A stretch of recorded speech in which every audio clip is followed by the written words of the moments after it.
Welcome back in to the Joe Cunningham Show here on News Talk 96.5, KPEL Talk Radio 960, KROF AM. It's great to be with you guys. I'm very excited now to switch over to our guest. Joining us on the line, it is Senator John Kennedy. Welcome. Glad to have you on the show with us today. Thank you for having me, Joe. I love your show, man. Thank you very much. I just want to kind of jump right into things. The big, beautiful bill that somehow got passed, I have maintained that as far as the House goes, Mike Johnson probably has some sort of magic powers to be able to corral the forces of the House and the different ways they get pulled. But it was also kind of a tough fight on the Senate side as well, trying to make sure he gets over the line there. Just from your perspective, could we have done better, or should we be thankful for what we got? Well, look, I'm thankful. I look for grace wherever I can find it. One of the things I'm thankful for is Mike Johnson in the House. The guy's a rock star, man. Mm-hmm. I've watched speakers over the last 10 years come and go. Mike is the most successful I've seen. The Washington, D.C. press, which is, of course, always biased against Republicans, and especially Republicans for the South, just keeps underestimating Mike. Mm-hmm. They keep telling him he can't do it, and he keeps doing it. In the Senate, we had some lively discussions and finally passed what I think is a pretty decent bill. Mm-hmm. I'm not in love with every part of it, but it's primarily a tax cut bill. If we hadn't have passed this bill, taxes would have gone up $4.3 trillion on the American people. And most of that, well over half of that, would have fallen on working families and middle-class Americans. I know my Democratic colleagues keep saying, well, all you helped were the billionaires. That's just a lie. It's just not true. We also cut taxes on tips. We cut taxes on overtime. We cut taxes on Social Security. We cut taxes on car loans. We made those deductible. We extended the child tax credit. We increased the standard deduction. What else? We reformed Medicaid. We provided for school choice. We increased money for the border and defense. I'm very proud of this effort. Well, your colleague in the Senate, Chuck Schumer, has decided that the Democrats are going to hang the one big beautiful bill around Republicans' neck and use that to campaign against you guys in the midterms. I know that you're not up for re-election, but you've got several colleagues who are. Do you think this is going to be that much of a weight around the neck of Republicans? No, I think it's going to be a plus. I mean, somebody needs to tell Chuck, I might do it next week when I see him, that the voices in his head are not real. Senator Schumer is in a lot of political trouble back home in New York, and he's fighting for his political life. So naturally, well, not naturally, but it's inevitable in Washington. Senator Schumer just makes stuff up. Like he says this is a tax cut only for billionaires. That's just a lie.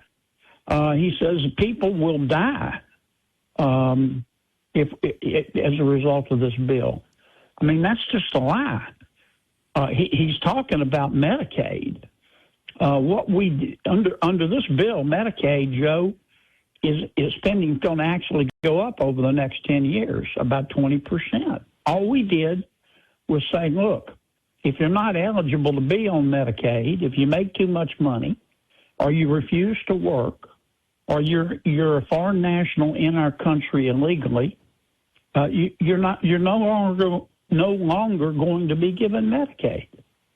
The people who will lose their Medicaid are people who weren't entitled to it in the first place. Now, who can argue with that other than, Chuck, who just makes stuff up? He just pulls stuff out of every orifice in his body. I understand politics. I get it. But I'm not going to let him go unchallenged on this. And, you know, one of the big parts of this is that this is just the first of the major spending battles that we're going to be seeing. You've talked a lot about the spending porn that we have throughout government, and obviously Chuck Schumer is one of those who very much doesn't want to see cuts there. But now we've got a rescissions package that had passed the House previously, is now before the Senate. You've been very outspoken on this one as well, because some of your Republican colleagues are kind of nervous about this one. Talk about your thoughts on this current rescissions package. Well, some of my Republican colleagues are nervous, and I get that. They're asking questions. They're entitled to do that. But let me try to explain what's going on. One of the reasons President Trump was elected was he promised to reduce the size of the federal government, in particular by reducing spending. He's been doing that through executive order. But an executive order expires at the end of a president's term. So it's not a permanent way to reduce spending. The only way to cut money from the budget is to have Congress act. So President Trump, after listening to all the Republicans in the Senate saying, oh, it's a great idea, let's reduce spending, he sent us a bill. And we're going to take it up next week, and it would cut $9 billion from the budget. That's a very small amount. That's about 0.1% of the $7 trillion budget. And the stuff he's asking us to cut is spending porn. For example, the Democrats put money in the budget to fund Sesame Street in Iraq, to fund circumcisions and vasectomies in Zambia, to buy electric buses for people in Rwanda. They've put spending porn in this bill in the budget, like pastry cooking classes and cyber cafes and dance focus groups for male prostitutes in Haiti. I'm not making this up. It's in the bill. It's in the budget. Now, the Congress didn't put this in there. Bureaucrats under President Biden did. They put in $833,000 for sex workers and their clients in Nepal. I mean, this is surreal, man. No person with an IQ above his age would ever spend taxpayer money on this stuff. So President Trump is saying, pass this bill and let's get rid of this spending porn. Mm-hmm. Now, some of my colleagues are nervous. Some of my Republican colleagues. And what I've said to them is, look, no offense, but if you're a male, you need to go to Amazon and buy some testicles online and vote for this bill. I've been listening to you for months. Talk about the president's doing great. He's cutting spending. Well, now's your chance. Step up in front of God and country and cut the spending porn out of the bill. It also cut about $1.1 billion for the Corporation for Public Broadcasting. The federal government, the American taxpayer, I should say, they don't want to subsidize the media. We don't give money to CBS. We don't give money to ABC. We don't give money to Fox. We don't give money to Joe Cunningham to broadcast his show. Why are we giving $1.1 billion to a bunch of left-leaning Democrats for Corporation for Public Broadcasting? It's just not right. And if you believe the stuff on NPR and PBS, this is America. You can believe what you want, but you're not entitled to have taxpayer money to put it out there. If you believe in it, put up your own money. Just as a point of clarification, I would accept government donations to the Joseph Cunningham Foundation for the advancement of Joseph Cunningham. But let's take a quick break. We'll be back with Senator John Kennedy joining us here on the Joe Cunningham Show on News Talk 96.5, KPEL Talk Radio 960, KROF. Welcome back into the Joe Cunningham Show here on News Talk 96.5, KPEL Talk Radio 960, KROF AM. Continuing our conversation with Senator John Kennedy and on this issue and the public broadcasting argument that, again, some of your colleagues, I think it's Mark Rounds and Lisa Murkowski in particular, have raised some questions about. from a certain perspective, I kind of understand their argument because they do have rural areas of their states that don't receive emergency broadcasts any other way. But at the same time, I think you're right. The American public, I mean, look, when it comes to Congress or the media, let's face it, y'all are both in a race to the bottom as far as who the public approves of less. And for the government, for one of them to subsidize the other seems kind of ridiculous. The public clearly does not want that. So those concerns, like I said, I understand it, but at the same time, the public clearly does not want their taxpayer money going to subsidize NPR.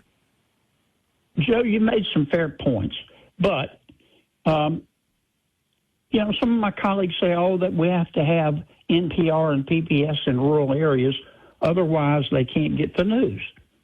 Prove it. Prove it. I mean, there are about a squillion ways to get news today. Mm-hmm. Cable TV, streaming, social media. America's not a news desert. Prove to me that somebody in a rural area has to his only source or her only source of news is NPR. I don't believe it. And they always just say it.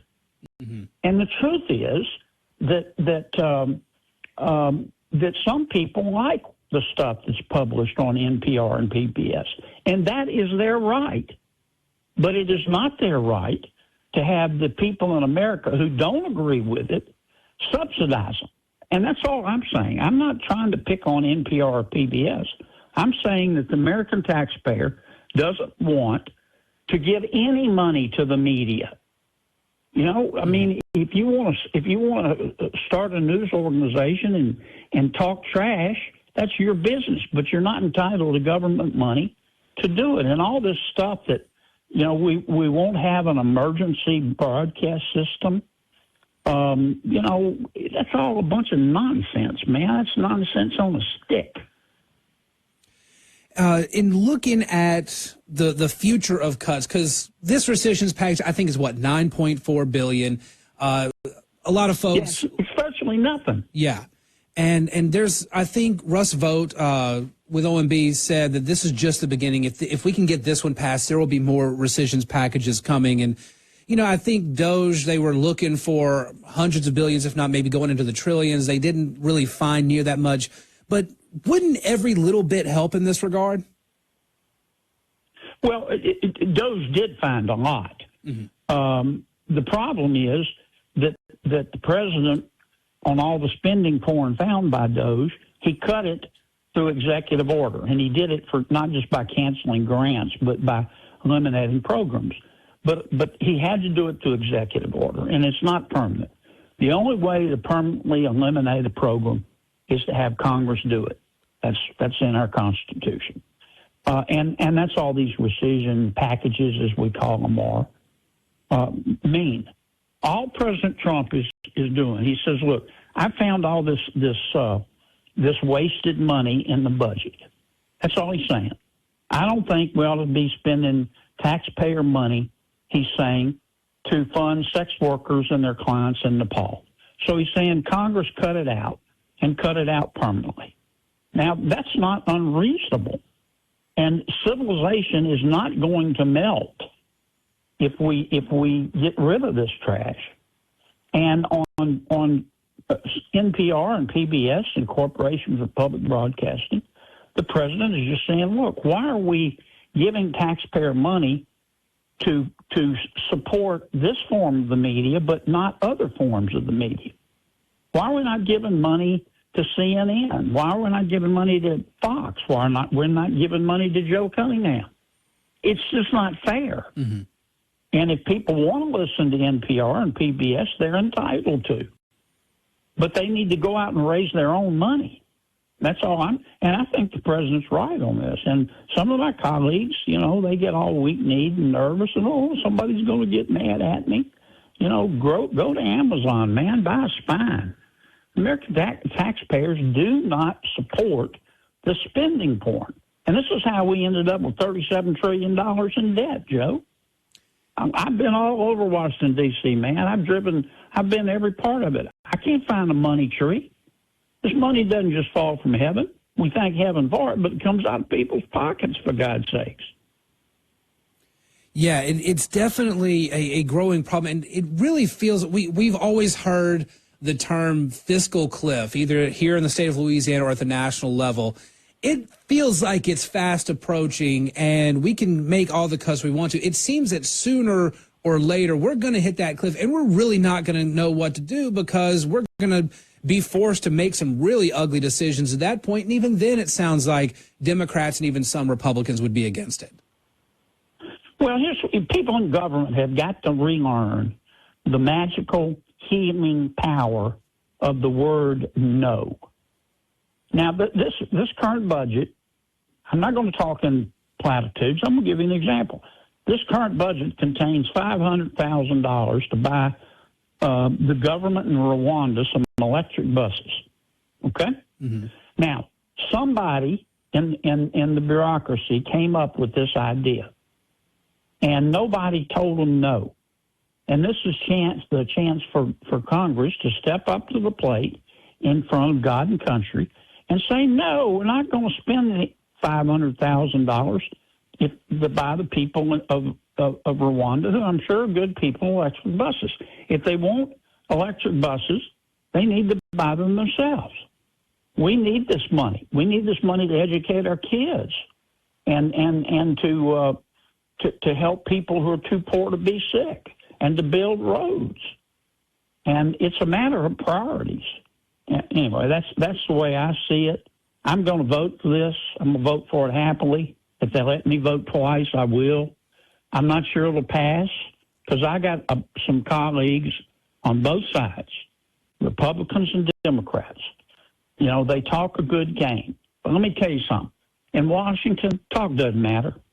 What you do is what you believe, man. It's not what you say. What you do is what you believe. And everything else is just cottage cheese. You either want to get rid of the spending porn or you don't.